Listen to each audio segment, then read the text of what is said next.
আজকে ব্রেকফাস্টে রয়েছে পরোটা, আর এদিকে রয়েছে সুজি দিয়ে শিরা বানিয়েছি আম দিয়ে, আর এদিকে আছে ইডলি বানিয়েছি আম দিয়ে, আর রয়েছে চা।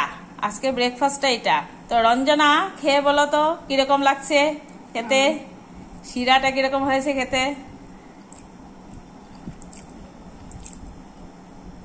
ঠিকই আছে মামি, বহুত বঢ়িয়া হয়েছে। আর ইডলিটা? ইডলিটা খেয়ে দেখি না এখনো। বহুত সুন্দর হয়েছে, এত ফুলছে একেবারে ফ্লাফি ফ্লাফি হয়েছে, সুন্দর হয়েছে, মানে খেতে ভালো হয়েছে, খুব টেস্টি। আমের একটা সেন্ট আছে, আমের স্মেল আসছে, হ্যাঁ বড়িয়া হয়েছে আজকে। পরোটা গুলি এত সুন্দর হয়, পরোটা সুন্দর, দোকানের পরোটারে পাঁচ ফেলাই দিব। আচ্ছা ঠিক আছে। বহুত টেস্টি।